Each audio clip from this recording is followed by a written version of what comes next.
Welcome, sixth graders. You are on task number 4, which is actually building, cutting, and putting together your skimmer.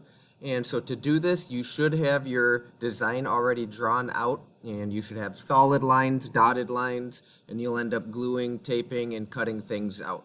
And so your question that you're going to need to answer is, why is accurate measurement necessary when building projects such as the skimmer? And so you'll answer that at the end of this task.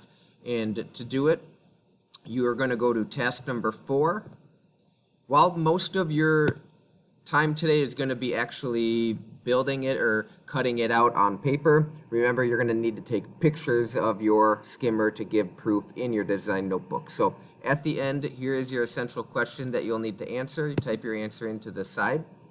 And there's a lot of information in this design, this task number, that if you're having trouble to understand the skimmer, how to put it together, take time to go through this information. So part of it is going through the body parts of the skimmer here.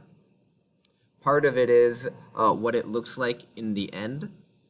And if you have your pieces cut out and drawn out, and you're still not quite sure how to put it together, there's a couple examples here. And so if you click on this video here, it is a YouTube video that will go over how to make it, along with an example. So I'm just going to skip ahead at a couple places, and you can see at various spots he's folding it, cutting it out, and where to tape or glue it together.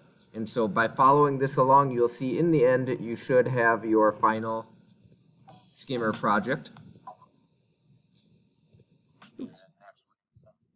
And another example then would be a step-by-step instructions with pictures, if you clicked on that link there. And once again, it just takes time to go through it, but you should see then step by step, you start off with your pieces cut out like that. Followed by that, you will not need the fins for the next step, and you can set them aside. And then you're going to work on the main body part, measuring using the ruler against the top row for dashed lines, and you can continue going through one step at a time, and it'll explain what you need to do along with the picture and what that looks like. So once again, as you go through this, I'm going pretty fast here, you'll see in the end you have a finished product that looks like that. And so your goal today is to make that skimmer project, and remember to take a picture of it in your design notebook. So to do that, you're going to go up to the top and find the insert image icon, and then you would click on camera. Now mine isn't working since I'm already recording my video with this, but if you click on camera, then you will hold up your skimmer in front of the camera and insert it in here. You'll see a side view of it, top view of it, so you take 2 separate pictures. 3 separate pictures actually, and an image of the bottom of it. Okay, so take proof of that. Use the samples and step-by-step instructions to help guide you through making this project.